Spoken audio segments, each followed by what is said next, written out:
Underneath that was a sense of frustration.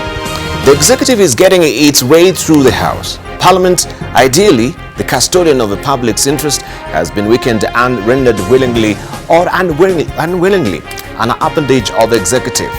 Since March, when President Kenyatta and opposition leader Debarl Inea entered a political truce and undertook to cooperate and work together on matters of national interest, the spirit of opposition politics equally died. The handshake was meant to cool down political temperatures and allow for reasoned debate on public matters. But that did not mean killing the opposition and reverting to the era of single party. It was not meant to cripple opposition. But what has happened is that the opposition has been severely incapacitated. Opposition leaders inside and outside Parliament have abandoned their role and instead become proteges of the executive. Matters have been made worse by the fact that erstwhile independent voices like the religious groups and civil society have also capitulated. It is a dangerous scenario for the country. The reason Kenyans fought vigorously for enactment of a new constitution was to reorganize governance. Years of imperial presidency has actually taught us that citizens risk losing civil liberties when powers are centered in the hands of an individual. For this reason, the current constitution created several centers of power, both at the national and county level, essentially to provide checks and balances and promote good governance. Inevitably, the structure was bound to be expensive, as it has turned out to be, but the cost cannot be compared with the pain of dictatorship and repression that comes with imperial presidency. We cannot countenance a situation where the opposition is so ineffectual and does the bidding of the executive. The end result issuing from the public, of course, it's the suffering of the public, I should say. Following the proceedings in Parliament last week, the country is destined, I should say, for economic turbulence. The citizens have to brace up for high cost of living, depressed growth, poor infrastructure, unemployment, and increased cases of insecurity. This is what we want to be looking at this morning with our panel, or our panelists who will be joining us much later in the course of the program. So what are your thoughts? You can head over to our Twitter handle, AMLiveNTV. It's our Twitter handle, AMLiveNTV. Our profile name, I should say, still waking up, and 20686 also is our SMS portal. So what do you reckon, right? Have we really crossed the Rubicon? There's nothing much that we can do as citizenry since we saw all this political chicanery that was happening last week, of course, and a very well orchestrated scenario where we were told that yes, the number was full house, 352, and looking at the screen, it is 352, yet the seats in the house is 347. The number on the screen is unconstitutional. We need to take a break so that this can be rectified. Was that well calculated? And yet, the public thought, yes, this is how it happens. Or were we gullible enough and just went with the flow? These are the things that we want to talk about this morning. But before we head there, let's get you clued up on what is also headlining the front pages of the dailies today. We begin with the Daily Nation. This is your splash today. The full story: fight for Sharon. As trial starts, the nation tries to complete the picture of the murder most foul. 4 men gathered at home in Migori on the day university student Sharon Otieno was abducted and murdered. 3 of them are in custody, while 1 is yet to be arrested, as are the 2 mystery men believed to have carried out the actual killing. You have the story on page 2 and 3, and their faces are all splashed here on the front page of the Daily Nation today. Lawrence Obonyomula, former MCA, Kanyadoto Ward, Homa Bay, brought into the picture by Miss Otieno, who was looking for journalists to write her story, introduced her to Barack Odwor, a Nation correspondent. Mr. Mula became an informal mediator, acting on behalf of Miss Otieno in negotiations with Obado. Also, we have Caspar Ojwang Obiero, also the governor PA. The car used in the abduction was his wife's, and the meeting was held at his home on the day of the kidnap. Also, Omondi Okoth Elvis, police constable and governor's bodyguard, instructed driver to pick up Mr. Oyamo and attended the meeting in Mr. Obiero's house. Jackson Otieno Gombe, the driver of Grey Toyota Fielder KCL 481K, got instructions from the governor's bodyguard, Mr. Omondi Okoth Elvis, to pick up Mr. Oyamo at Oriri. He was possibly present throughout the abduction and killing of Miss Otieno. Also, we have Michael Juma Oyamo, former Navy soldier, was governor's Mr. Fixit. Obado introduced him as the man to deal with the issue relating to Miss Otieno. He called Miss Otieno and set up the meeting, after which she was abducted. His movement on the night of her death are critical to the case. We have Barack Udwar, journalist come sympathizer, accompanied Miss Otieno to an abortive meeting with the governor to Nairobi, and she requested his company to a meeting with Mr. Oyamo on the night they were both abducted. Miss Udwar jumped out of a moving vehicle. The heavily pregnant Miss Otieno was later killed. We have this story continuing on page, the pages that they have mentioned here, page 2 and 3 of the Daily Nation. There you go. Sequence of events, they're all here, that culminated in Sharon's murder. 7 days earlier, Oyamo is believed to have brought an Airtel SIM card and registered it in the name of Vincent Obonyo.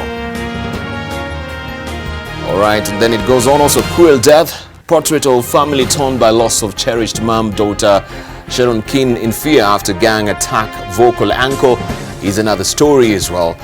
That is a comprehensive coverage of this particular developing story. Remember, today is when he appears before court. Of course, we shall be keeping our eyes peeled to see this development that will be ensuing, of course, in the courts today. This is what is on the front page of the Daily Nation. Also, get ready for on-the-spot traffic fines.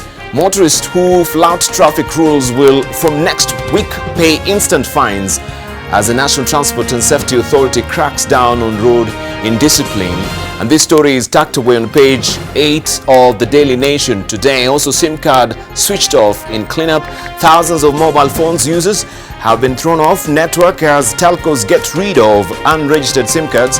This story continues on page 33 of the Daily Nation this morning. Standard is up next. 31 graft arrests, fan fears over what you eat. Dangerous imports. Graft detectives round up KRA, KEBS and KPA officials over food and other items cleared to enter Kenya, yet they were deemed to be substandard and dangerous to health. They include rice, sugar, spaghetti and noodles. This story continues on page 5 of the Standard. 7,000 tons, that is 314 containers of substandard rice, mainly from Pakistan and some from Thailand.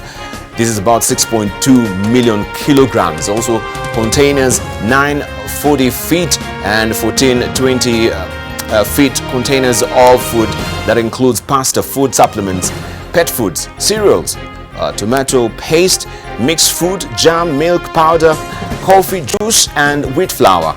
All that you can follow it in the Standard today.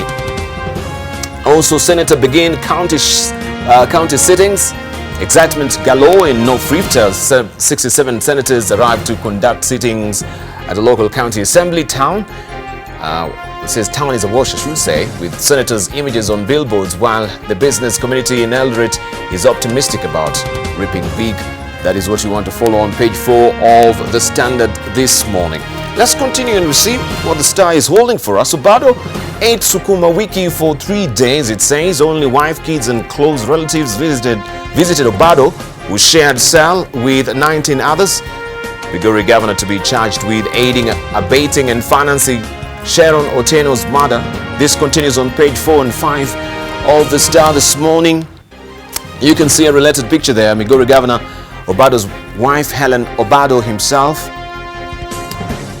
son Jerry Okoth and daughter Evelyn Okoth during a press conference in Nairobi early this month when he denied murdering Sharon. I think there's a typo there, but that is what is on the front page of the Star. Jubilee meets today to decide which MPs will face sanctions for defying Uhuru.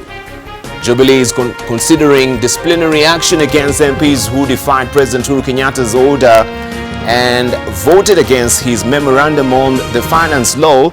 This is a matter of concern. The party is going to give details. Secretary General Raphael Tuju said this. Also, Musalia attacks dishonest Western leaders pushing region to back foreigners.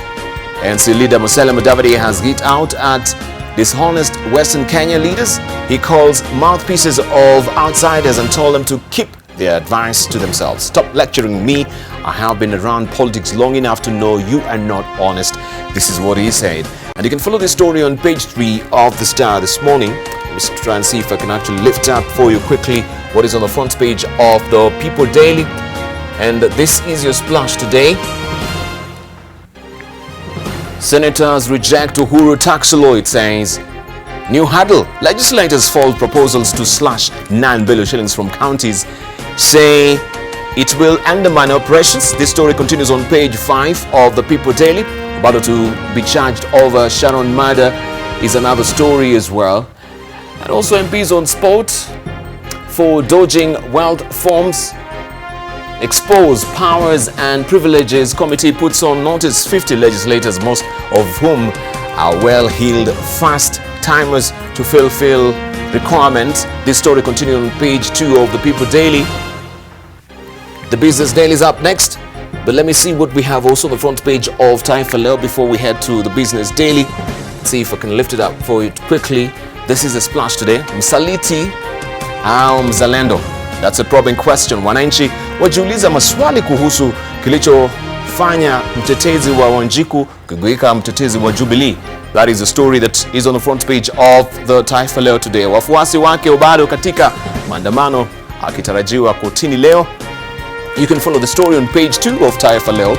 The Business Daily is up next, and this is your splash today. Sanlam, Stanbic fight bid to release NYS cash.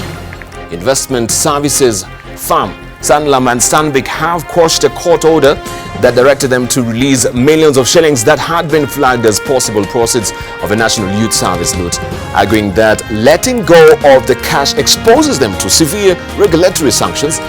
Sanlam, I should say, which is owned by the giant South African underwriter, and Stanbic made their submission at the High Court in response to a lower court's orders that they release the money to the depositors. You have this story tucked away on page 4 of the Business Daily today. Also, this is what you're waking up today is a Sandbar story. Mombasa goes digital to nab rates defaulters.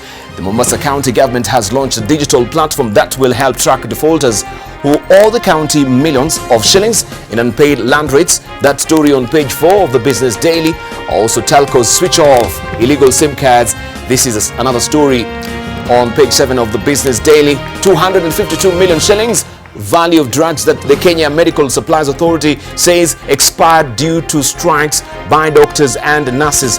This is on page 6 of the Business Daily today. Also, eyes on the prize that we can see here. Paris Cherono from Iten celebrating as she crosses the finish line to win the 52 or 42, I should say, kilometer Mombasa International Marathon women's race yesterday.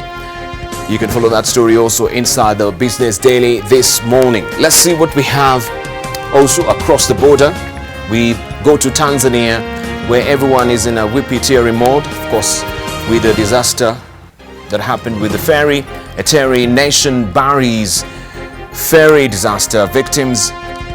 Prime Minister Kassim Majaliwa leads thousands of mourners at the burial in Ukwere district of some of the victims who died when the MV Nyerere, with hundreds of passengers on board, capsized on Lake Victoria last Thursday as it was about to dock on Okara Islet. You have that story continuing also on page 2 of the Citizen. Also, we'll give you the gritty details of this in our news bulletin this morning.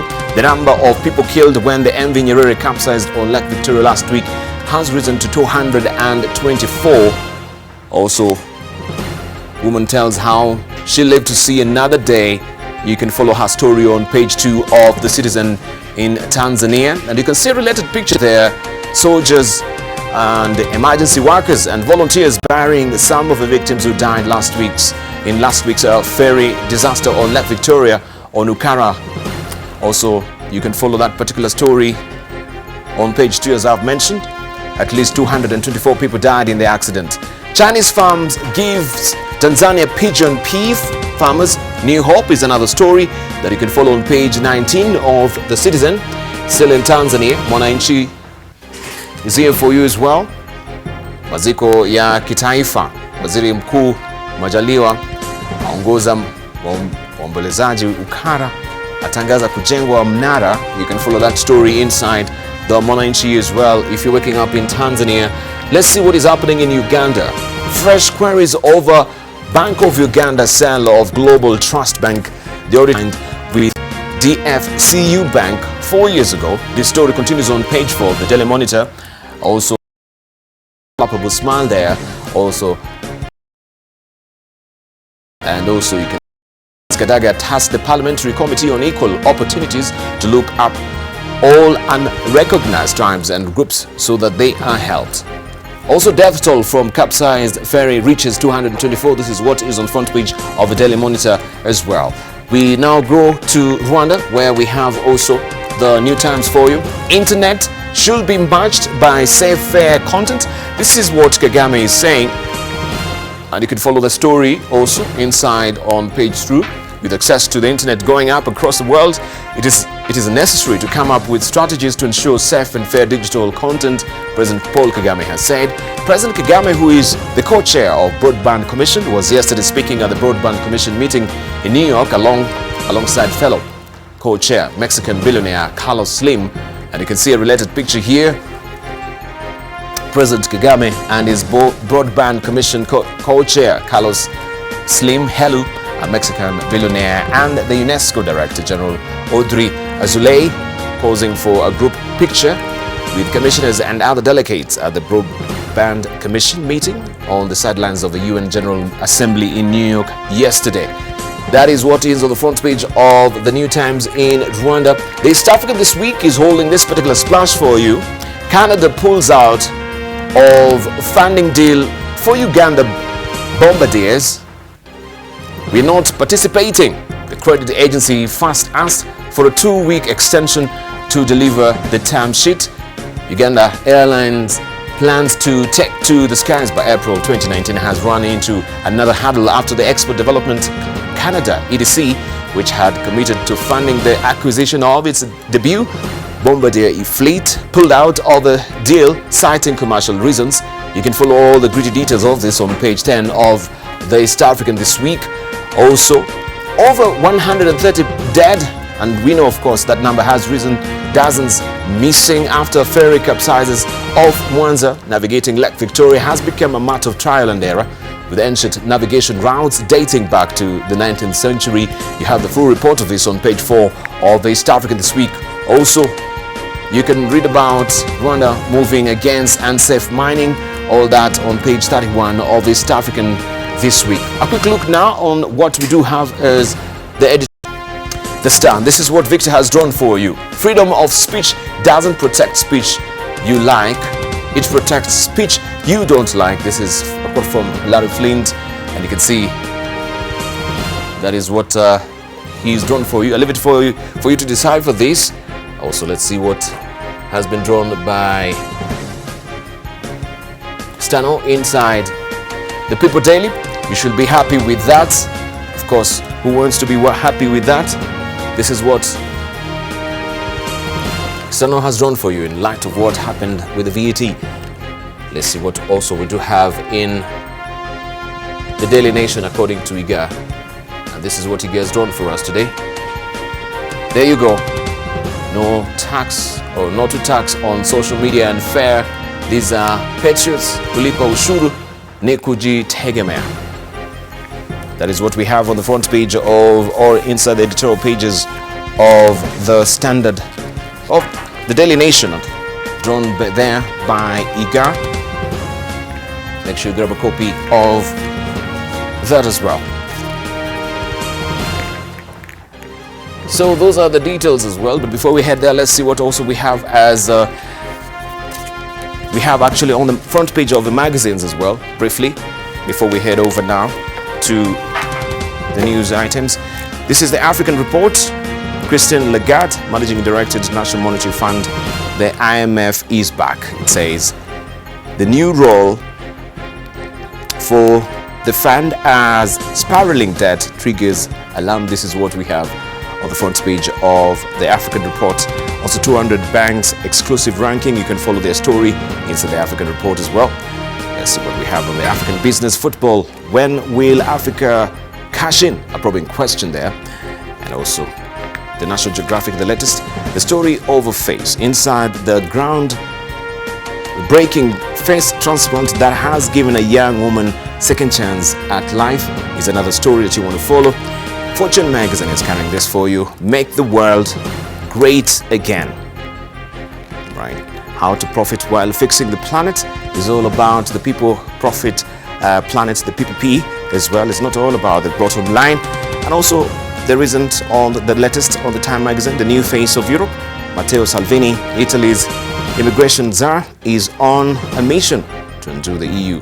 You can follow this story also inside the recent copy of the Time magazine. But for now, we swing for the fences by looking at the highlights.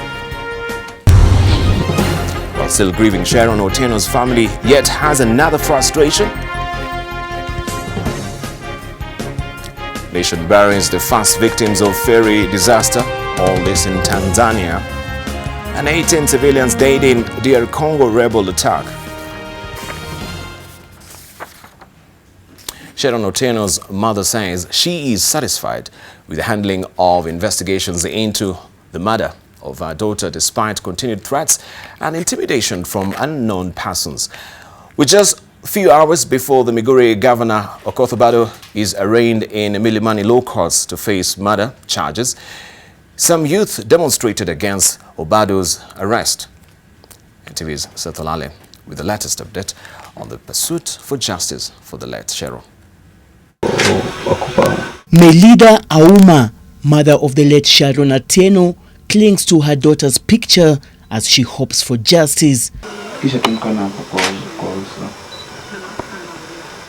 With the late Sharon's prominent boyfriend set to appear in court Monday, Sharon's parents are hopeful. Vile uchunguzi unaendelea, nimefurahi sana.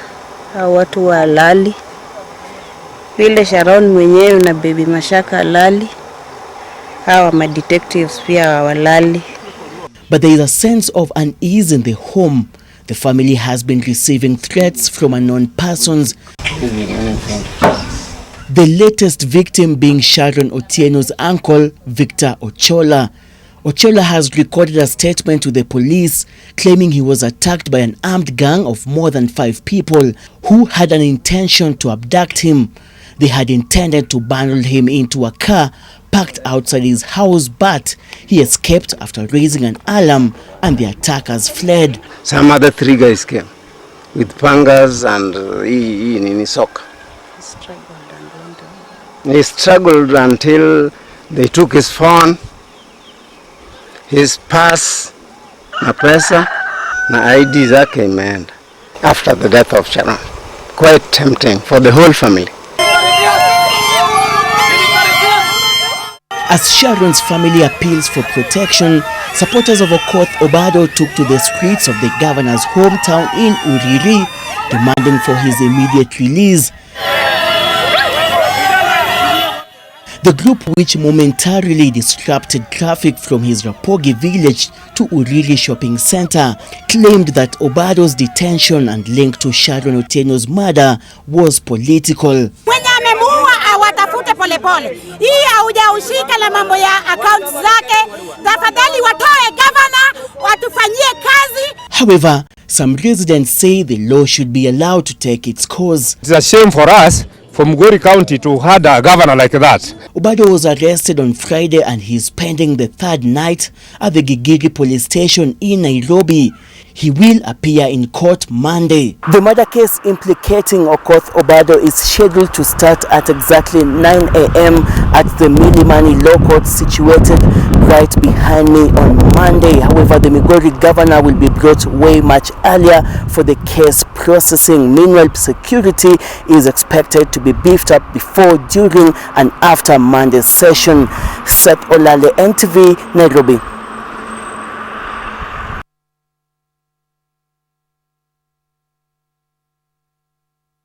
Now, the Director of Public Prosecution Nuruddin Haji has ordered the arrest of 12 people from Kenya Revenue Authority, Kenya Bureau of Standards and Port Health Services for allowing substandard goods into the country.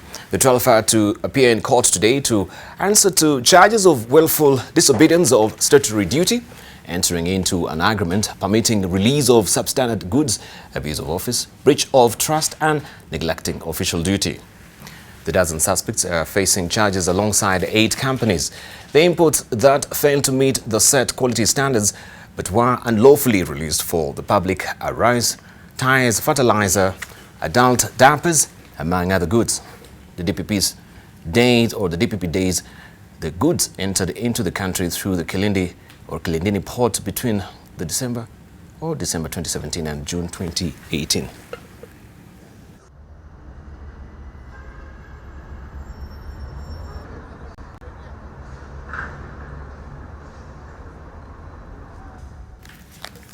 Surely the DPP says the goods entered the country through the Kilindini port between December 2017 and 2018.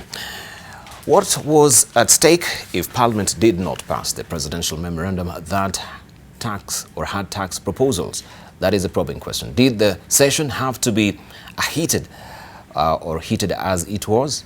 This is some of the questions popping up as President Kenyatta hurriedly signed the 2018 finance bill as amended, and the leader of majority in the National Assembly, Edwin Duale, boasting of his achievements of pushing the government's agenda through a divided house. Majority, I don't look after my camels here. My business as a leader is to make sure that my troops and numbers, Jubilee numbers, are lobbied, are convinced to support a government agenda.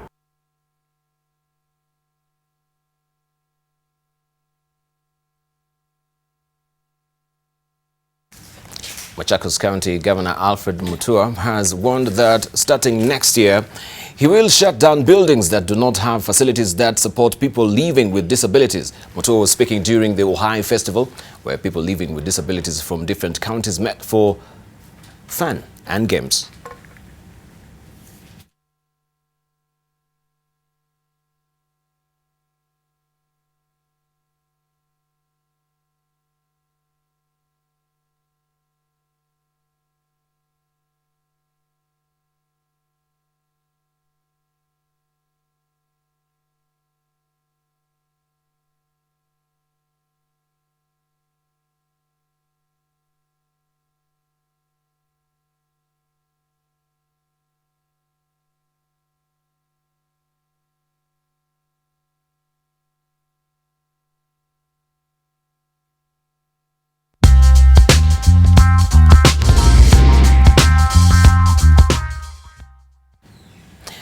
Tanzania declared the whole nation was in mourning on Sunday as the first dozen bodies were buried from a devastating ferry that capsized on Lake Victoria and left 224 people dead.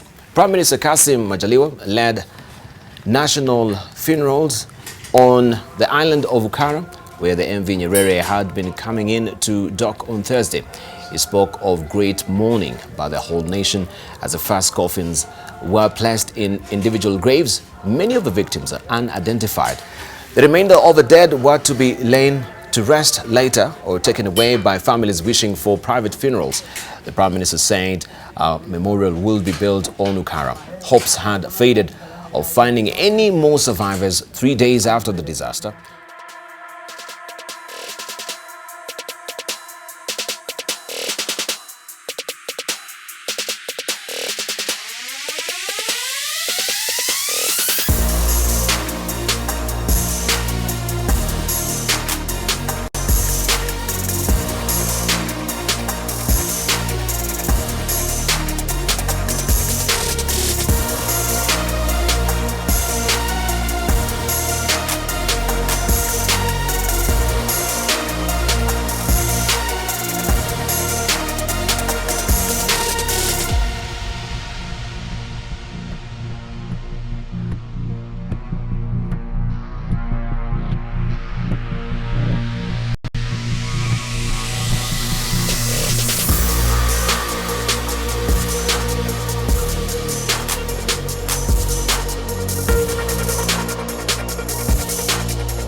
citizens into reflecting on a system of governance and state of the economy. Increasingly and steadily, the executive has managed to emasculate the other arms of government, and inadvertently, we are relapsing to the era of powerful presidency without checks and balances.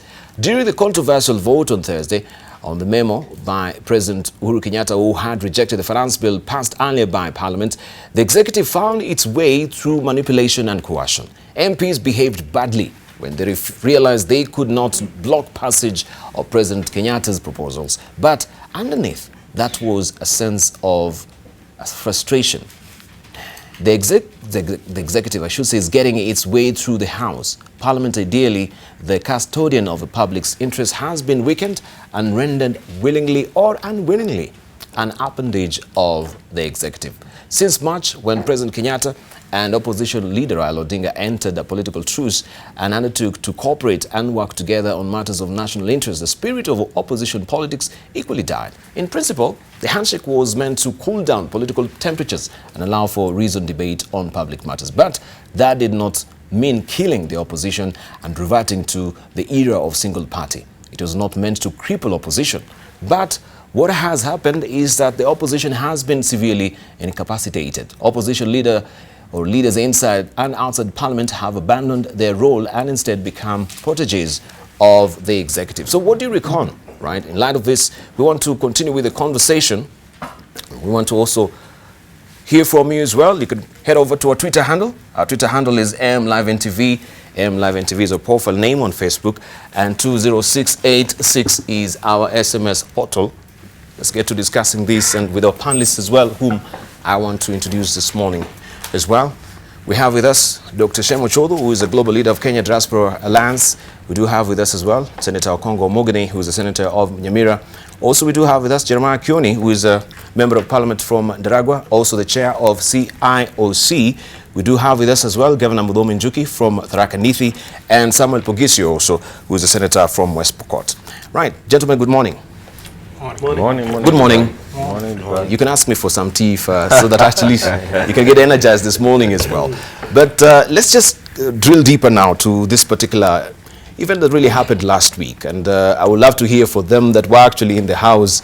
Jeremiah Kioni, I really tried looking at the whole proceedings that was happening in the afternoon. I didn't see your face anywhere. Where were you? Whom did you see in that chaos? It was certainly I didn't see you chanting. It was certainly difficult to make up any face, and especially if you cannot push and pull just for space, scream and heckle. Yes. There was no room for you. But we were there. We were part of the process. I must say, that I got to Parliament a little bit after the fracasses had already started. So I didn't have an opportunity to go into the House at the very early or at the onset. So I found the bar having been drawn, but I was part of the process. I was kept outside until there was room to go in and tried to do what was necessary when inside. You were kept outside? Yes, by the fact that the bar had been drawn, not by anybody. So you were running late into the Yeah, I got in a little bit after the process of voting had already been started. It moves a little bit fast. People didn't allow space for debates. So if you are late for just like 10 minutes, that's already too late. But that's not what we expected. We expected to be in a house where we would have debated what we needed to debate. But there was no room for debate. It's like people had made up their minds.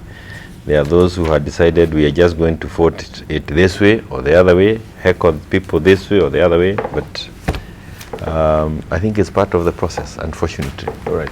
So the question will be from this point, because we saw a whole block of MPs saying they were voting a no. Then they actually swung on the other side of the pendulum. Afterwards, everyone was actually now in favor of that particular memorandum.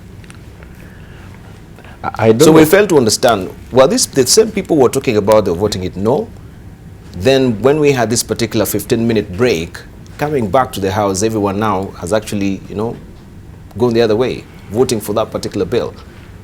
So were parliamentarians speaking from both sides of the mouth? Yeah, there was a little bit of that, Debarl and colleagues. There was a lot of that, not a little bit of that. There was a lot of that, both sides of the mouth, until it emerged that we will need to vote electronically, and it will be known where you voted. There were many people who wanted to be in the heckling crowd, but never to be known exactly where they voted. But when it became apparent that some of us wanted it known which way one was, you could see the quick shifting of positions. But I don't think that may be the very important thing. The issue is that what does it entail for Kenyans, and why had it to be done? And I think that will be more useful for us in this debate. Governor Mudhomi, I think of course also the counties is really affected, and we've had a statement from the Council of Governors as well, protesting what is really happening. Of course, the slashing of the budget running to almost 10 billion shillings. How will this also affect you? Thank you, Debarl. Good morning. And good morning. First and foremost, I want to call the Member of Parliament for being very frank. I saw him in one of the dailies watching the proceedings on TV from one of the rooms, and but he's very frank. It is important to note that what happened in Parliament was a repeat of what happened in the 11th Parliament when we had the controversial security laws. But the paradox of this whole thing this time is that during the security laws, the executive had the numbers, but there was hooliganism to ensure that voting does not take place. This time it was the other way around. The executive did not have the numbers, and therefore the agents of the executive turned hooligans in the House to ensure that voting does not take place. It was very interesting to note that the management of Parliament went to an extent of sabotaging the systems to ensure that voting does not take place. Debarl, there is no way that an electronic system in Parliament that is so reliable can suddenly report presence of 352 vis-a-vis the normal 349. It means that somebody must have intentionally tampered with the system for it to report that. Yes. And you can bet that it cannot be the members of Parliament who tampered with the system. That is in the hands of the management of Parliament, of course, and the agents of the same. So it was a question of it had to happen. There are many ways of killing a cat, and this time they decided to strangle it by sitting on it. It had to be done. That the voting had to go the way that the executive needed it to go. However, as the regular member of Parliament put it, that's not really very important, but it's good for our people to see that even when you talk about independent arms of government, this independence is yes there in the law, but in practice it may be a bit evasive in practicing, even when we do not have systems that have discipline, and especially the discipline in the action. I don't think there's any reason really to try the hooliganism way. Yet the members of Parliament know very well it has never worked in the past. Yes. I think the best thing would have been just to keep quiet and wait silently, because the voting is by secret. Or even if it's by electronic, it would be seen when it has happened, rather than just making intentions known on the floor of the House by shouting and other people getting prepared. To the extent of members are being pulled out to ensure that we have no quorum to sabotage the whole system. It means that Kenyans out there at the moment, as much as they feel represented in the House, and I don't know they are represented, there are forces that are bigger than their representation that will determine which way and how they will live, not really their members of Parliament, both Senate and the National Assembly. Right.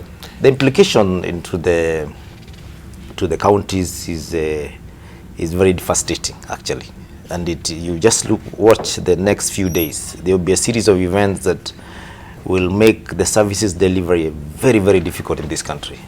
Because we are talking about acts that govern this that were broken. The Division of Revenue Act 2018 that was already passed, indicating that counties will be given 314 million. And it is on the basis of this that the counties did their budget, which have already been passed. They have been gazetted as law. It is implementation. But they're implementing money they did not have, because based on 314, now they have to go down to less than, 305 billion. It means every county has an average of 192 million loss. You can imagine 192 million in your budget. How many items of that budget that you'll not be able to implement? How do you explain to the wananchi that I'm not able to implement this that you passed and promised? And remember, one of the very critical activities in budget making process in the counties is public participation, which is also very expensive. Thank you. You've gone through public and they have agreed this is what you'll do, and you've agreed, and then now it's not there. All right. Right. Also, let's get your introductory remarks also, Dr. Sharon Otieno. Debarl, it was very unfortunate what we witnessed or watched happen in Parliament last week. I think the bottom line is it's high time that particularly the executive and to an extent the legislature realize that we must inculcate the culture of dialogue and conversation, because the problem we're facing is a national problem. You cannot solve it by grandstanding or by forcing people to vote in a particular way. We have a problem we must find a solution to. For me, coming from the communication sector, the new taxes on mobile money, on phone calls and so on, mobile money transfers through bank systems or mobile banking systems, that's going to retard a growth, innovation that we've been witnessing in the country. One thing that Kenya has first become known for is M-Pesa. One of the very few legs we're still standing on. If we are going to reverse that, then where are we heading as a country? I agree with the governor here. They devolved resources. If government was to touch anything, the last and least they should have touched is devolution, because as dialogue contact group, for example, we want to see deepening of devolution, actually the funds being sent out more to the countries than reducing. So I really, it was a sad black day, but yes, I also must compliment Honorable Jeremiah Kioni. When we were here last Monday, he was very forthright what his stand was going to be, and he didn't in a way disappoint. We had a member of parliament here who took a different position from what we witnessed happen in parliament when the voting came about. But more importantly, Debarl, we must have public participation and national conversation on this issue. So I don't think it's going to go away soon. Thank you. Let's say from Congo Mogini, good morning. Morning, yes. Debarl. Yeah, I mean, first Debarl, I must say that what I saw in Parliament on Thursday is that for the first time, MPs were the heartbeat of common mwananchi, majority of them. And I think if you speak to the ordinary mwananchi, there's a feeling that the winners were the nays and not the yes. That's the feeling out there. But, you know, the bigger question, I think, is what we will call an appetite by the executive to really cut down on the influence and the independence of Parliament. Because Debarl, you could see that the way the proceedings were conducted on Thursday, there was an agitation by the executive to ensure that that vote passes by hook or crook. And I think what I've seen from the Jubilee government is taking us back. You know, we are slowly reversing the clock to the times when MPs used to get orders from State House and then they are directed out to vote. And you will see that, you know, before the vote was taken, the president had summoned members of the Jubilee coalition. But what was impressive is that a good number of them stood up and said they will not go by the directives the president had given. And I think that's something that we should applaud. But you can again see that there are some MPs who have not appreciated that Parliament is independent, that you shouldn't fear too much what the position of an executive is in a particular issue, because the role of MPs in Parliament, as I've always said, is to deliberate on issues of concern to the people and pass decisions. But I saw a number of MPs who were so scared of, I think, the position that the executive had taken, that they moved out of Parliament, stood outside. I don't know whether you saw that photo. And they were just watching proceedings on TV. I mean, what a tragedy, really. You have been elected by the people to sit in Parliament and take a position. I mean, and nobody will, kill you for taking a position. So it was really unfortunate to see members of Parliament moving out of the floor of the House, standing outside, watching proceedings, maybe because they didn't want the executive to know that they are taking a certain position. And the bigger picture, Debarl, is that really our political parties and the executive should appreciate that members of Parliament have a constitutional obligation to fight for common mwananchi. So what we are reading in the papers of parties, maybe Jubilee and ODM, wanting to take disciplinary action against those who defied the government's position, it's something that is not welcome. And then finally, I think I've seen reports that a number of Kenyans, including members of Parliament, who are not pleased the way the proceedings were conducted, intend to proceed to court to challenge the way the finance bill was passed by Parliament. I think the law that we have developed, the jurisprudence around this issue, is that courts have always said that yes, Parliament has the constitutional mandate to pass legislations, but the threshold is that will those bills, if they are put to test, will they have validity in terms of the constitutional lawmaking process that has been given to Parliament? Thank you. If this process is found to be flawed in whatever way, then I can see a risk on the laws that were passed on Thursday. Right. Before you take a short break, just let's get also your introductory remarks from. Thank you very much, Debarl. Maybe two questions that I will ask. Maybe one was that was the parliamentary group meeting acrimonious, because we didn't get details whether it was acrimonious, because if one thing was agreed on at the PG, it didn't show on the floor. Number two, the question number two is, was there always a plan to add all these other cuts to the revenue collection? In other words, was there always a plan B? Was it always on the table so that it was easy to identify which areas to cut in case of the bill failing or changes? Those questions will help us to understand. But there is a principle in legislation that says there's no taxation without representation. And so you would wonder, Debarl, if those guys who are locked up in the loo were representing their people, those people who ran away, because you cannot be taxed and your representative is not there. And so you needed to be there to face the situation. Debarl, there's a lot let him finish. Yes. So that we can ask those people who stayed home, who didn't come to vote, people have been taxed without you representing them, and that's why you're elected.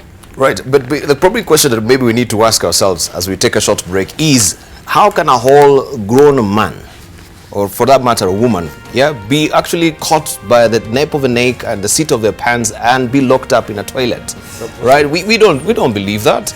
We don't believe that people were shoe-ined into a toilet and locked in. And of course, they're full-grown women and men. I do not really understand. There cannot be any rhyme or reason for that. I think this is just the posturing that was coming from the parliamentarians, because all these chicanery that we saw last week, the drama that we saw being beamed on our television, this was all stage managed. If people really wanted to vote for no, they will have voted for no, right from the start and to the end of that particular session as well. So how they changed in between is what we want to do. plumb deeper. How can you be locked in a toilet? You're a big man, you're a big woman. Let's circle back with this discussion on the other side of a break.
of the legislators were in the House by then. We know constitutionally they are supposed to be 349.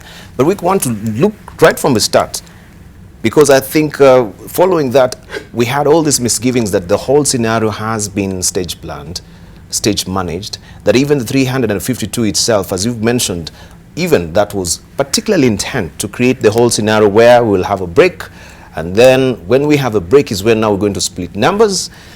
And even the speaker himself was really, you know, part and parcel of this stage management of the whole scenario that we saw in Parliament on Thursday.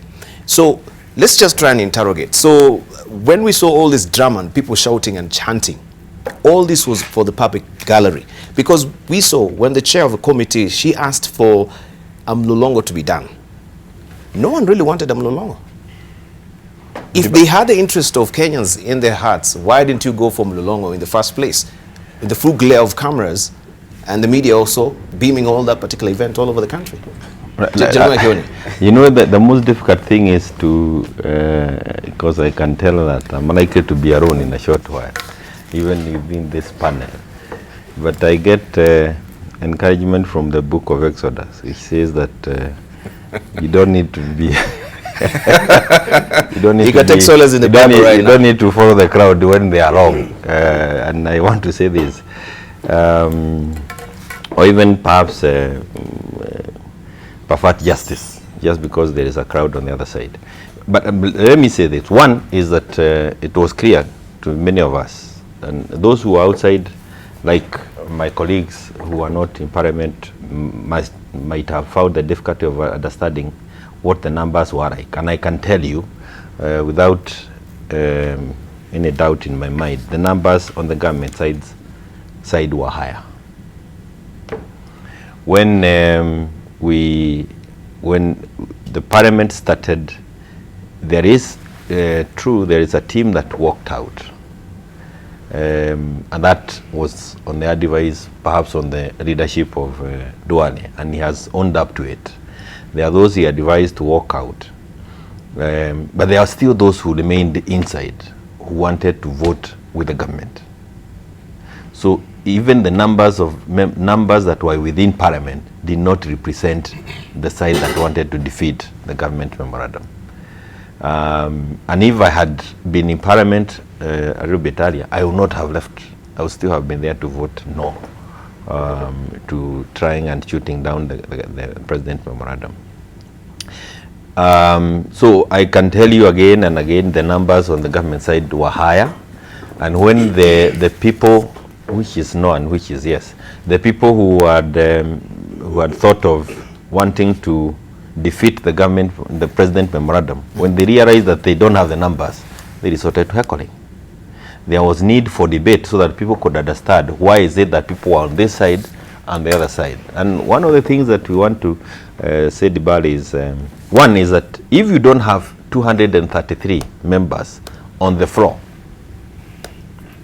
if you don't have them in the House, you don't even proceed to vote, because you already have you haven't achieved the threshold.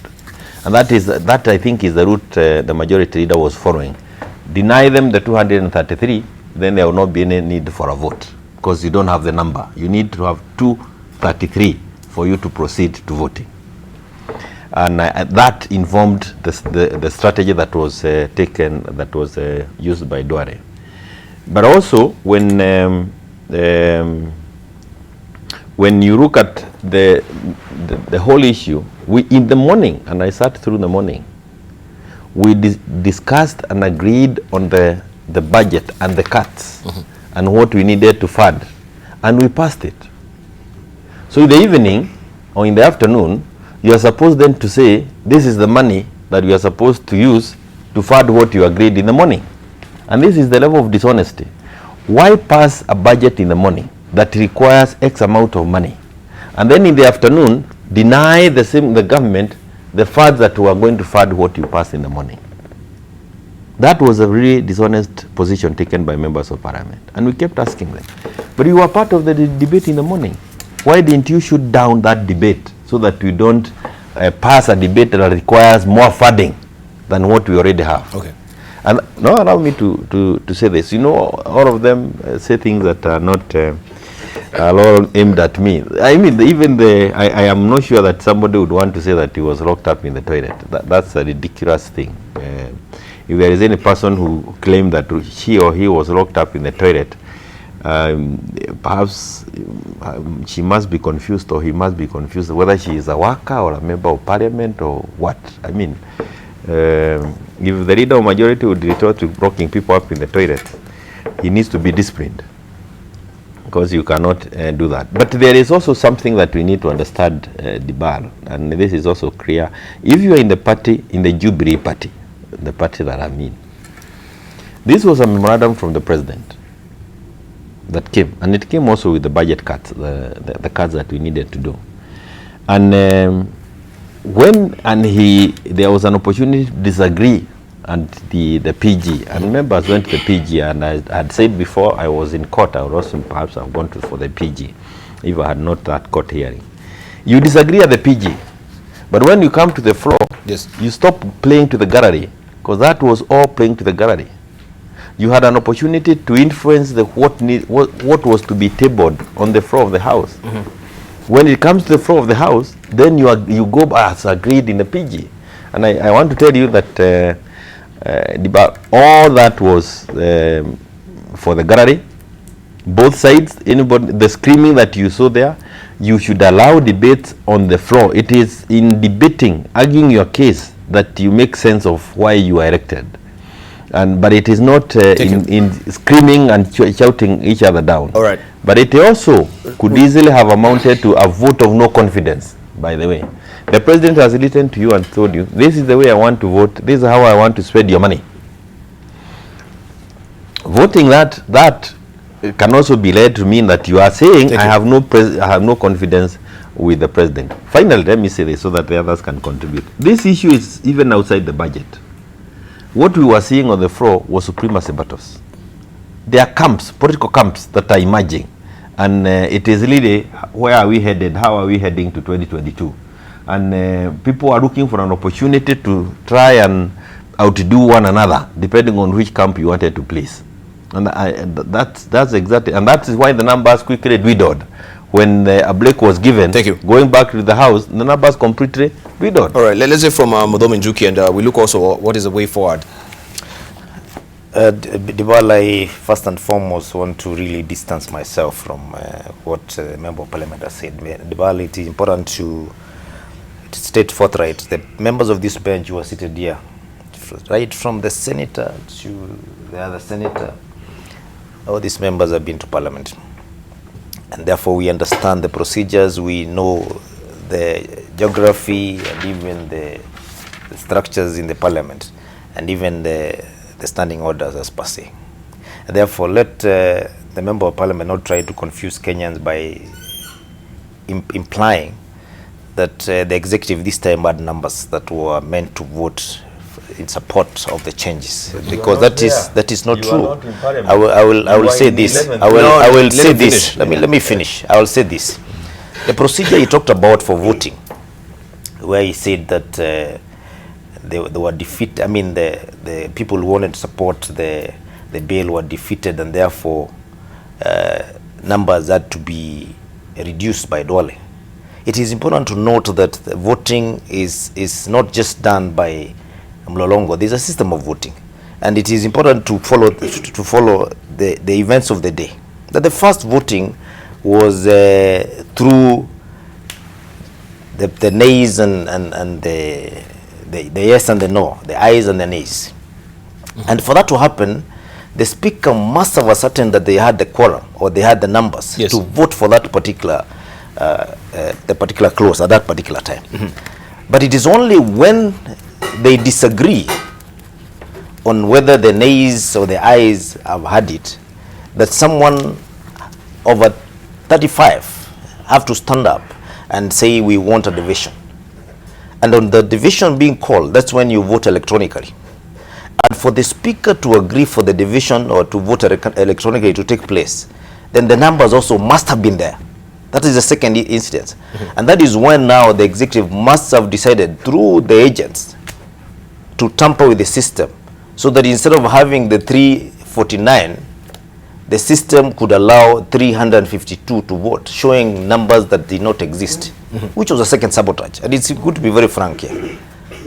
And it's in that particular moment, when that was taking place, then they must have decided, let's exit some people to ensure that we can dispute the numbers of the screen by taking a physical count. So there was a deliberate effort to ensure, not from within Parliament, but from outside Parliament, that this does not happen. It's good to be frank about that. And there was no third voting. It was all based on those two. The question is, would they have allowed the voting to take place twice if the quorum was not there, so that we can now start talk about that there were no 233? Where would the Speaker have allowed the voting to take place if the numbers were really 215? That would have been unprocedural. So let's not fool the Kenyans here by saying there was magical things that happened in that floor of the House. There was nothing. It was just an effort to ensure that justice for the Kenyans is defeated on that floor of the House. And what justice was defeated, it was to ensure that the Mwananchi that time did not have representation. And it is important to know that now, after the signing of the bill, we are relying, as the people who run the county governments, totally relying on the Senate. And I'm happy we have two senators here, because the division of revenue allocation is coming to, it cannot be, what was passed cannot be implemented unless DORA is again passed through the Senate. And we are counting on them to ensure this time they're not locked up in toilets, to ensure that they do the proper thing, so that they do not send us back to rebudgeting again at the counties. And I hope that they will live to the name that they are the upper house, and they will not repeat what was seen in what they usually refer to as the lower house. Because at the moment, it doesn't matter these theatrics that you're talking about here. These are very serious matters. Yes. What the implication is, what really we should be discussing here. What happened in Parliament was a shame by our standards. Yes. But the implications going forward is what is really the biggest hurt, or the hurting to the people of Kenya by what happened in the Parliament on that day. All right, let's look out to what we are actually facing right now, because if we have such clubby fingers from the executive that can manipulate also the legislator, right now people also are crying foul. There is no robust civil society that we have can really like advocate for the rights of the people as far as civil society is concerned. Opposition, we could say it has been emasculated right now. There is no voice of opposition anymore since the handshake as well. Where are we headed as a country? We have a single party rule now that we can see also all facets of it looming over us. Right now we know that yes, some of the people who violated, as Okongo Mogeni was saying, and has been reported elsewhere in the dailies as well, that they will be whipped both from Jubilee and ODM as well. So where are we headed as a country? Civil society, you can talk to us also, Dr. Sharon Otieno. Debarl, I want to look at what happened from a positive perspective. You know, they say there's a silver lining to every situation like this. The fact that nobody really, we almost like have a hung parliament, so to speak, because nobody seems to be really in full control of his or her troops. In this case, it's more his, from what we saw. If what we witnessed was genuine. You know, of course, the MPs, even those who are voting for Naez, they are those who may have been part of a stage-managed situation that let it look to the public like you didn't want this to go through, but you didn't have numbers. So I think, for me, I want to look at it from that positive side, that, look, if we get to a situation where we can see a rebellion of sorts emerging, whether it's in Jubilee or ODM, Jubilee A, Jubilee B, and so on and so forth, I think it's healthy for this country. That's one. Secondly, I think Kenyans also need to realize this was not a simple majority vote, where the nays were more than the ayes. Being a constitutional matter, of course, there was the 2/3 threshold that was required. So you could still be more. Perhaps going forward, we may need to look into future constitutional amendments that should the president just have a carte blanche, that once we can't get the 2/3, no matter the gravity of the matter at hand, that he just has his way. I think that's something we need to look into. And maybe we could borrow something here from Botswana. It's a nation that's reputed for having dialogue and conversations, rather than trying to arm twist. I'm sure if we sat down, for example, DCG, the Dialogue Contact Group, is planning to have about 20 eminent economists around table to look into these things, because we need to find a way. I'm sure if the executive of the and the legislature had sat, a way would have been found. But it was mishandled from day one. We remember the story we told. The legislature took very long. I don't know why the administration took long to forward the documents to the president. And then the president also took action without maybe the PG that was being held, or the PGs needed to have been held prior. So we must have a culture of conversation. But lastly, in this regard, Debarl, I think the sanctity and independence of Parliament is something that needs to worry at us. That if we are going to have a situation where we cannot rely on Parliament, then we need to rethink, do we need Parliament? Do we need Parliament? And of course, we want to also ride on that. Do we need Parliament in the first place? And what do you say is, do you think also the President should be given that carte blanche in case we have a hung Parliament where we are sort of immobilized, that the President, yes, can have his way? Or will that also be opening up another, spawning ground for a President who's very powerful, of which we're trying to not give so much power to the President, but to the institutions? Yeah, I mean, Debarl, that's something that is in the Constitution that the Kenyan people enacted in 2010. So short of a constitution amendment, that will remain the position. I think the bigger picture is, I look at sorry, I don't follow. What is in the Constitution? The Constitution demands that if the President does not agree with the Parliament on the passage of a bill, if he returns it back to Parliament with a memorandum, then you need 2/3 majority to overturn the memorandum that has been sent to Parliament by the President. But he says in case of what we were seeing, and of course the whole House is mobilized. But I began my comment by saying that we saw for the first time a fairly bold and independent Parliament. I mean, you saw people, I saw the Laikipia women rep, Waruguru, coming out and standing up against the President. I saw Otieno Amolo. He even had a tweet. He said he doesn't care whether the party wants to discipline him.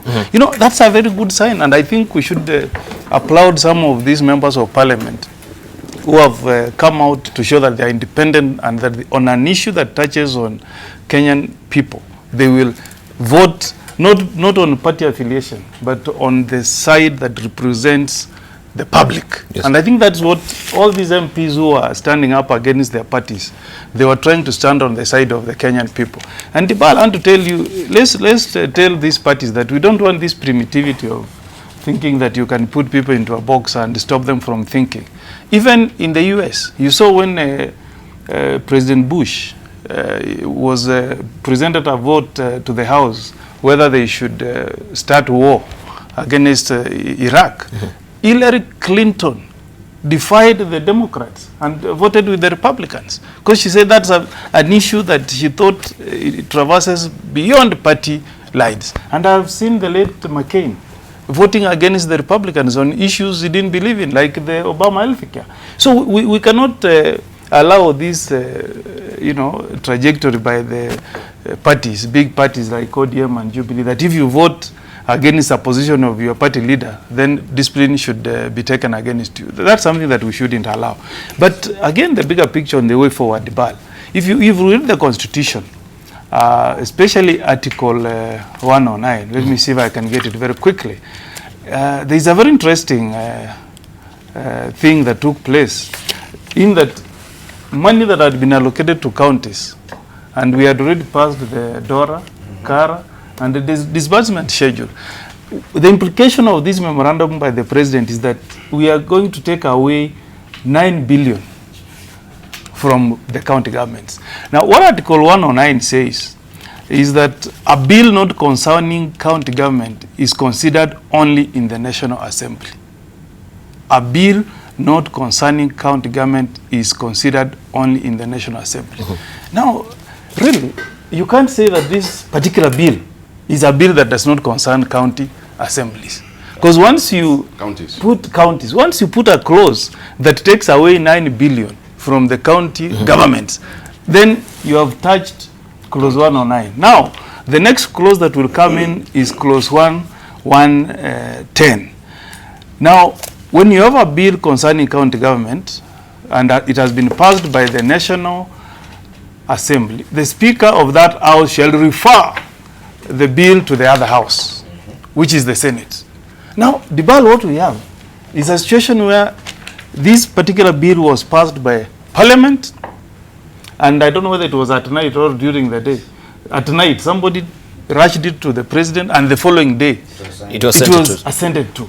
I mean, my stand is that that bill is actually unconstitutional because it did not get the input of the Senate, and the implication is that you are taking away 9 billion from the county governments. And you know, under Article 96, the mandate of the Senate is that we serve to represent the interest of the counties and to protect the interests of counties.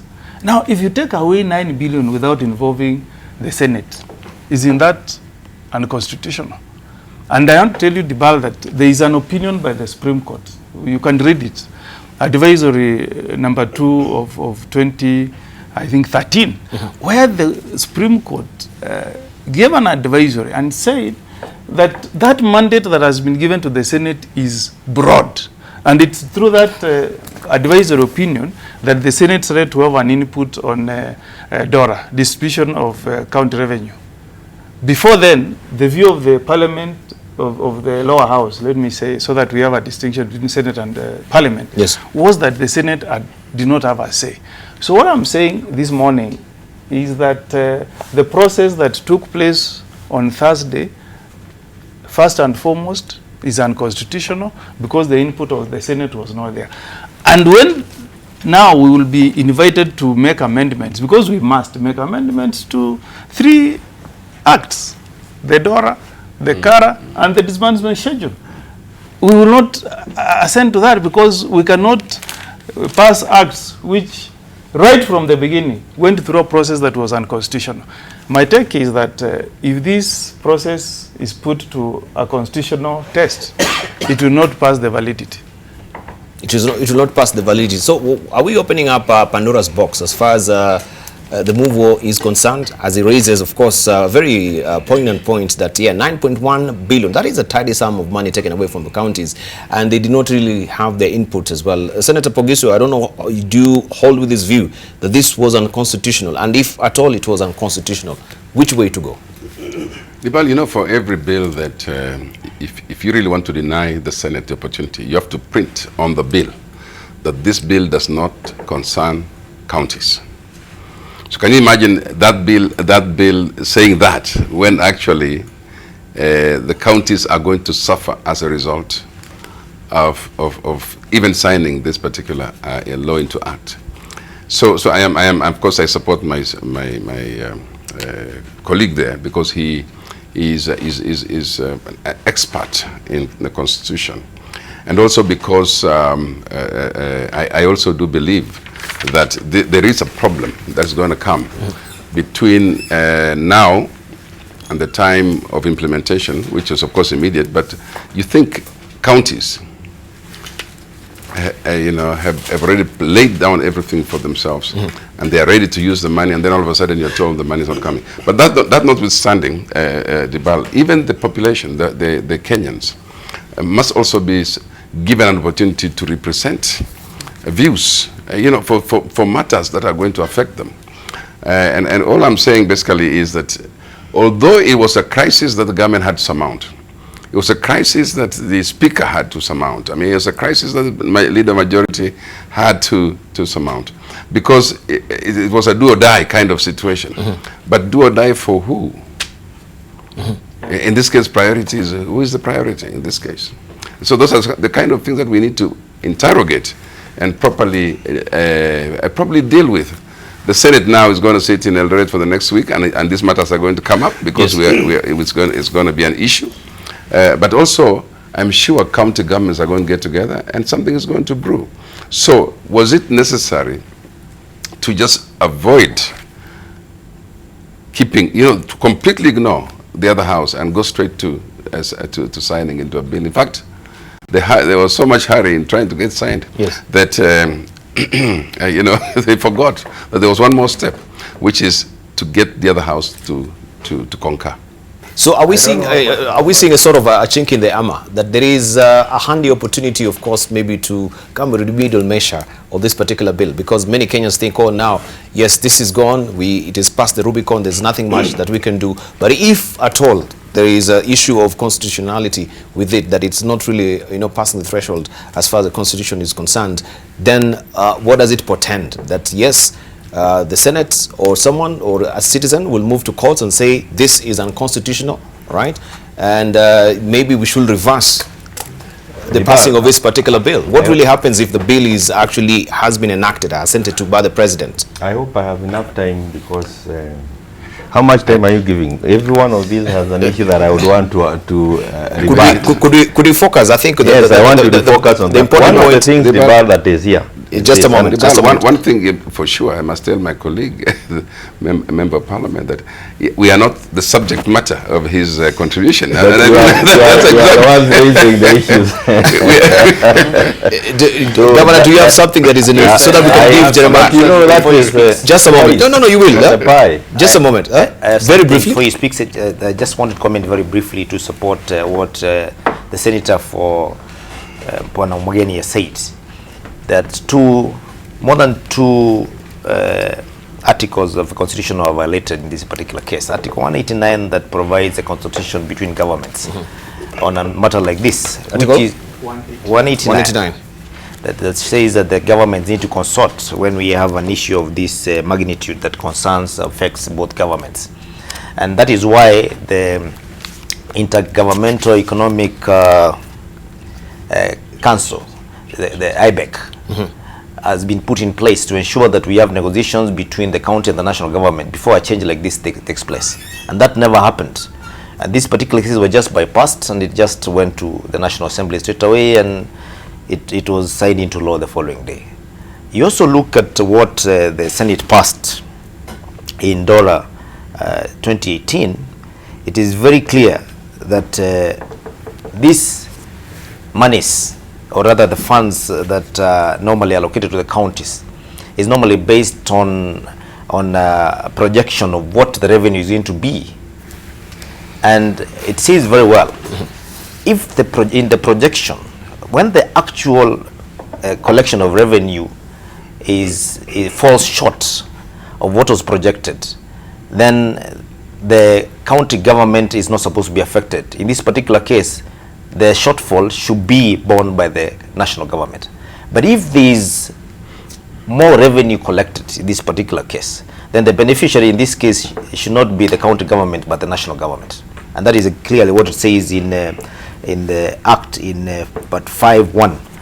And therefore, both were violated. It means that even as the Senate looks at DORA again, and the CARA, they should ensure that they interrogate whether what they are looking at is really legal as far as the previous act they had passed is concerned. Thank you. And based on those technicalities, I'll be very surprised if Mtata is not in court today to challenge that. It means there's something wrong. And if these governors can only rely on Omutata, then we are doomed as a country. But Mutata has actually been the defender but honestly, of the Constitution. Honestly, and allow me space. You know, I didn't interrupt any of them because of your very firm arm. But let me say this: I think we still are looking at it. We are the way the governor and my colleagues are looking. It's just like we did it in Parliament. You are here complaining about the cuts. And if you do not want the cuts, you also don't want an increase in taxation. You can't have your cake and eat it. And for the benefit of the governor, the cuts were discussed in the morning. The team that you support, that is supposed to have helped you defend the cuts, approved the cuts in the morning. So I don't know who it is that you have a quarrel with. I don't know whether you have a quarrel with the government side that supported the passing of the bill, or you have a problem with the people who supported it with the cuts. And the cuts included the 9 billion shillings that was done in the morning. Okay, let's go. No, let's go. Allow me because I want to get, I don't want even myself to be lost on many Kenyans, From the point of where Okongo Mogeni is saying with these particular cuts, yeah, first of all, let's just clarify from that particular point of view, the procedure coming from the House going to the Senate, that was not really done. And of course, they are custodians of the Constitution. And I know, so I want to agree with you, Debarl. First of all, do you agree that he is unconstitutional in the first place? Let's begin from there. And that will go into the Constitutional Court, and that is already outside us. But let me also read it. I want to hear from you. Let me read this for you. The same, you know, Debarl, even in church. So if you say it will go to the Constitutional Court. Let me give me space. I just want to get clarification from you. We have preachers who also read part of the fast, and they don't read the whole of it. What my senior did here, I'm reading to the Constitution for you. Okay. What my senior did here is to read part of 109. What he didn't read it all the way to the end. I only want to read the head. I want to read the head 5. A bill may be introduced by any member or committee of the relevant House of Parliament, but a money bill may be introduced only in the National Assembly in accordance with Article 114. This issue of the budget, it was introduction. You take the meaning further. You get it. This is a money bill, and it was properly before the House. And I also want to say, even as I allow them, if your House, either the Senate or the National Assembly, the most important thing in life of any representation is what my colleague has said, no taxation without representation. And if the House you sit in is not involved in the budget making of a country, does that make it a higher house or a lower house? I think it is, again, you may sit here and say that this is the lower house, and that is but if you cannot determine how money or how funds will be distributed, used, raised in a country, you certainly cannot be sitting in the upper house. But going back to what was mentioned, let me just, because we are trying to bash Parliament, and we are trying to say that many things, including if we are in the House, like if I was, I would have done, and the question is called, the persons who are in the House at that given time, the majority were the ones who were supporting the defeating of the memorandum. For the reason that a number of people had walked out. And I don't want us to miss the point. It does not matter who the majority are. If you have not met the constitutional threshold of 233, the vote is of no consequence. Just like it is the case now in the Constitution. If you are passing a motion or you are passing an amendment to any law or the enactment of a law, you cannot call a vote if you do not have a quorum. Okay. Now, in this particular case, that we understand, because that really happened. Yes, because I want us to spend a lot of time. I don't think it's of any material utility in this conversation. It is, because what you are saying. What you are saying is that what you are trying to say is that it was leaked. The vote was leaked. That is very important. If we don't understand that, because it also goes to the integrity of the House as a whole. And not the way we behaved, but the institution. It is guided by Article 115 or Article 122. You need to read it as we are talking about that voting. But on the issue of dialogue, which was raised by Mheshimiwa Shem, dialoguing started a couple of days earlier. There was a dialogue at Bomas of Kenya. I sat through the budget making process. The judiciary was invited. Right. If the executive was there. Public Parliamentary Service Commission was there. Commission was there. So there was that dialoguing, and I don't want to say that it was exhaustive. Dialoguing needs to be there, and that is why our Constitution talks about public participation. Because I don't want. But you are not giving me space. No. Because I just keep quiet permanently. I will not say anything. No, you won't. Because I don't want us to mix issues. Because if we go to how it was, and just give me a moment. That one has passed. Right, so I don't find it of any material utility in this conversation. Yeah, but it is. Just a moment. You are entertaining my colleagues with such They've raised a very good question here. We're just you allow me also to just go to where I want. All that I don't want is history, because we don't have time for history. Us on history. You've forgotten it so quickly. You are the one who told us about the people being locked in the toilet. You are raising it here. We discussed that. But I also want to say this as I leave it. Yes. Because maybe you don't want to give me a lot of space to say this. Let me say this. You should not talk again. I would Mudomi, but I want to tell you, as you say that you are on the side of Kenyans, remember I'm talking on behalf of Kenyans, and I'm talking on behalf of the people of Daragwa every time I have an opportunity. And I want to tell you this, I needed an increment in taxation because I need projects in my constituency funded. I cannot ask for funding or implementation of projects in my place if there are no revenues. And finally, even as you talk about revenue sharing between the national government and the county government, this revenue must be corrected. If you don't have revenue, what are you sharing? But Debarl, based on that, very briefly, based on that, yes, you know, Kioni is taking us around as if we were against what the activity that was taking place. But we must differentiate between the actual voting and what we are voting for. That's not. We are not against. We are not against the taxes that was to be collected. But where was it being raised from? That is what was supposed to have made the amendment. Why did he allow CDF to be raided? Yet his people in Daragwa needs the CDF. Why did he allow 9 billion to be raided? Yet the people of Daragwa needs money for hospitals. Why didn't they pick another place? Why did they allow 1.5 billion, which was meant to fund the subsidy of cooking gas? That was supposed to, imagine, we are increasing the price of fuel. We are increasing the price of kerosene. But the money that was supposed to buy the cooking gas for the poor Mwananchi by getting subsidized price is also taken away. Yes. Where are you driving them to? Because those are the things they should have discussed there and say, we are going against this because of the 1, 2, 3. That should be. Thank you, Madam Governor. Let me say from Dr. Shemushodo. Just a moment, I think there is an important point Mheshimiwa Kioni is raising, even though he considers himself being on the minority here. The fact that, of course, money does not grow on trees, we are told. So if you're going to add or subtract or increase, it has to come from somewhere. So obviously that's a granted issue. But my advice to the executive for free, the president needs to fire his economic advisors and his legal advisors. I think in this particular regard, both legal and economic, because I keep wondering, at these things that I'm seeing, I'm a logician, I'm not an economist, but I'm wondering the logic in some terms of some of what I see.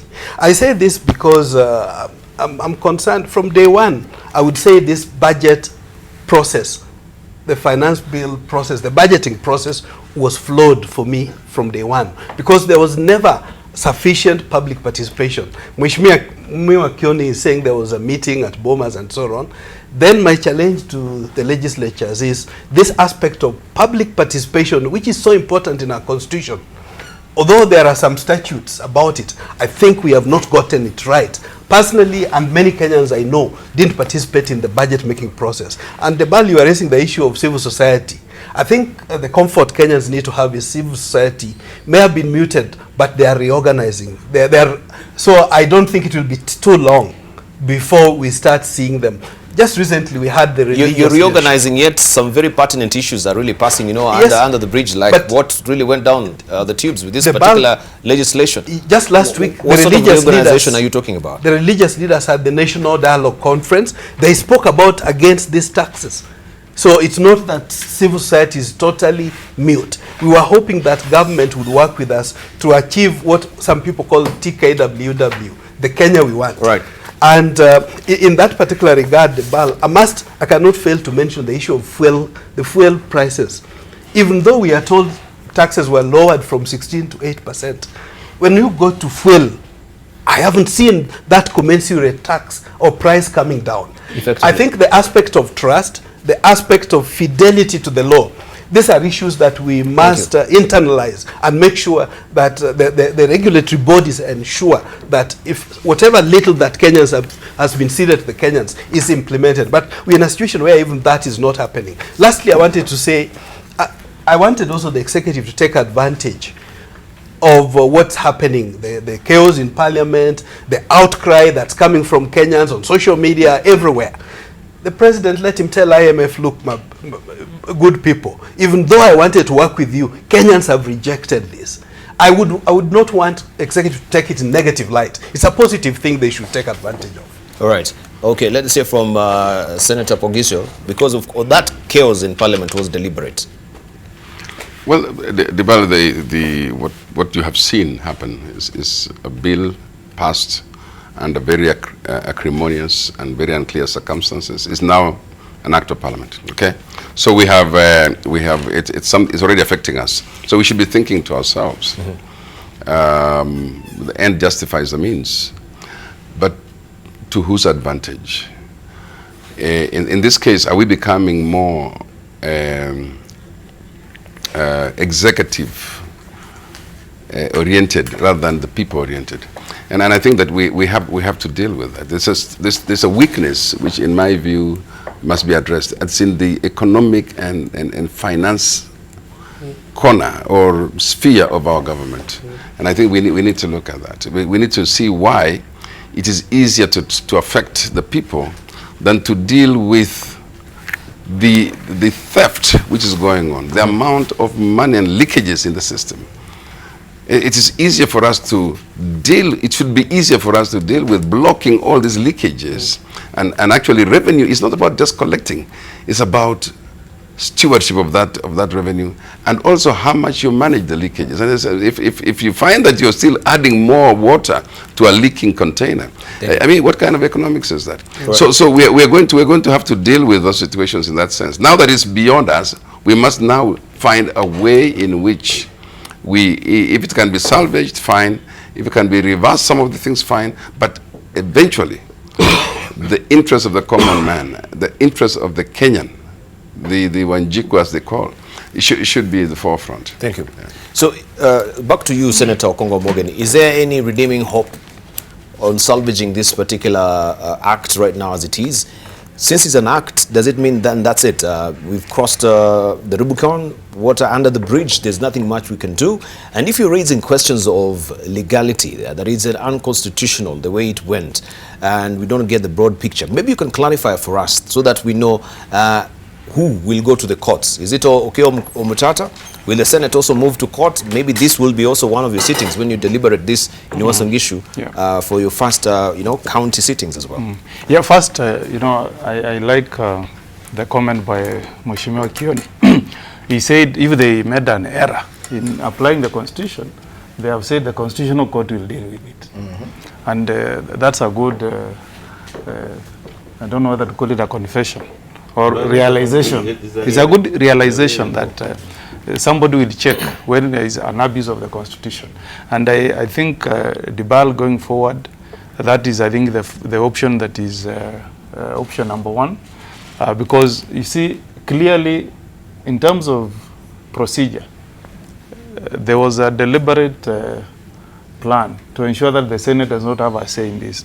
And let's realize as Kenyans that we have now two ways of exercising power of governance in this country. The two levels are the county governments and the national government. Now, when you are told by Mheshimiwa Kioni that they sat at Bomas and they held consultations, and you have not had anybody talking about consultations of county governments through their body, Council of Governors, you have not had anybody tell you that the Senate was consulted in this, that is a process that clearly looks contrary to the provisions of the Constitution, because the power and functions of county governments are affected by the passage of the bills that went through on Thursday. So going forward, of course, what the Supreme Court said in Advisory 2 of 2013 is that even if the Senate Speaker was to write to the lower house and say, we think this is a bill that does not concern counties, still the Constitutional Court will have the final say on interpreting whether that particular bill is one that required the input of the Senate. And I can tell you without any fear of contradiction, Debarl, that this particular one is a bill that required the input of the Senate, and it's therefore a violation of Article 109 and 110. So I think two things. One, the Senate needs to deliberate as we go to Wasingishu this week. We need to deliberate on the way forward and what action we need to take. Option number two, Kenyans, including Omutata, including even the Law Society of Kenya, Institute of Accountants, anybody should take the first option of rushing to court to ensure that this particular bill is declared unconstitutional. Finally, Debarl. Those are your closing remarks. Yes, my closing remarks. Debarl, you don't have to, squeeze and milk Kenyans in the pretext of raising money for development. Rwanda, and I think Mheshimiwa Ochoda has been to Rwanda. Rwanda has got no tax on fuel, because they understand that if you touch fuel, you will touch the common mwananchi. And yet, they are one of the fastest growing economies in East Africa. And if we are talking about an East African community, and this includes an economic community, then we should not disadvantage one country against the other. All right, closing remarks, Governor Muthoni Njuki, closing remarks. Yeah, 30 seconds. It's critical to look at the implications of this act, of what happened to what is happening in the counties. And remember, people live at the counties. First and foremost, it means we had the Division of Revenue Act that was passed that is now null and void, because we have a new one that has to be debated and passed. Same with CARA and dispatchment schedule. The question is, are counties going to continue using the old one as even we await for the new disbursement? It may be not possible. And therefore it means that all the programs in the county, if this is not adjusted, will come to a standstill. Where as the Senate goes through that, then they bring it back to the counties, and then we have to go through the whole budget process again. Then it means nothing will be happening at the counties. Thank you, Manaka. And it is critical to note that it is at the counties where the rubber meets the road. Thank you. The health sector, where we have the big four, is at the county. It is important for this to be sorted out. All right, Dr. Shem Machodo, your closing remarks, 30 seconds. Debarl, chapter 12, actually public finance, it enumerates many of these things we are talking about, how we need to raise funds, how we need to tax, the consultations that need to be done. I am not convinced this was done. Lastly, with regard to how our economics and public finance are dispensed, I really think we need to have a greater conversation in this regard. Let the president, Kenya is bleeding, let's find a solution before things get worse. Samuel Pogiso, 30 seconds. I say reconsider VAT on basic items for now, or even for longer term. But two, I think that the president used to have something called the National Economic Social Council. I think that is one thing that should be revived, because it involved an almost international team that would look at all scenarios and help with advice. But finally, I think I must say, Debarl, that the legacy of the president, which is the big four, requires cooperation. It requires involvement of county governments.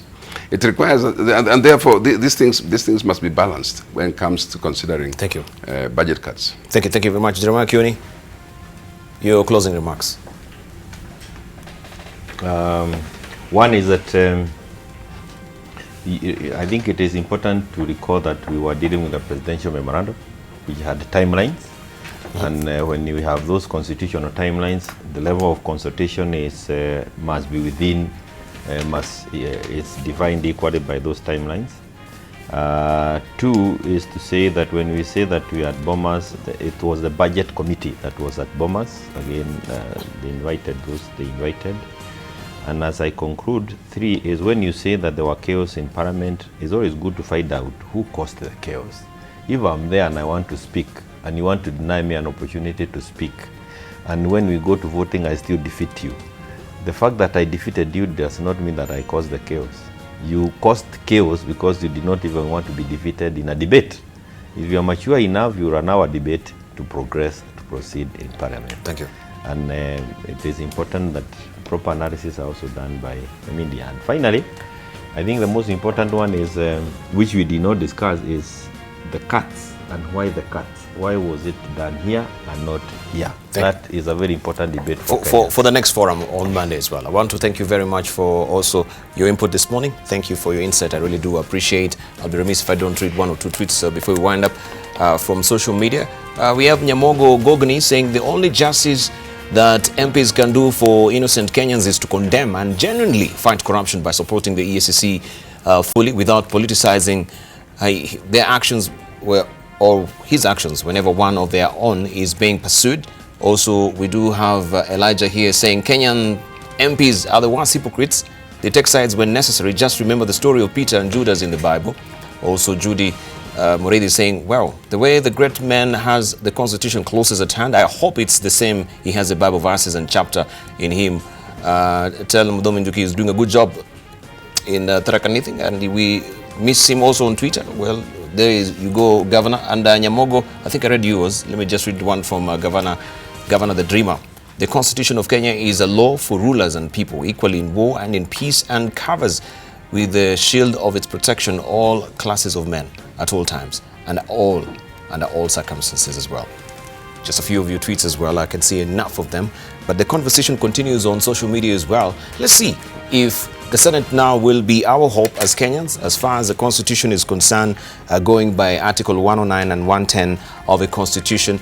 It was a passing of this particular bill constitutional, right? Okongo Omogeni holds a different view, and he says now this will be also a topic of the discussion as they head over to Uasin Gishu County, where they'll be having the first Senate sitting from the counties as well. Thank you very much for your valued company. Of course, we look forward to see also what Living With Us is up next and what is the topic for today. Don't go away.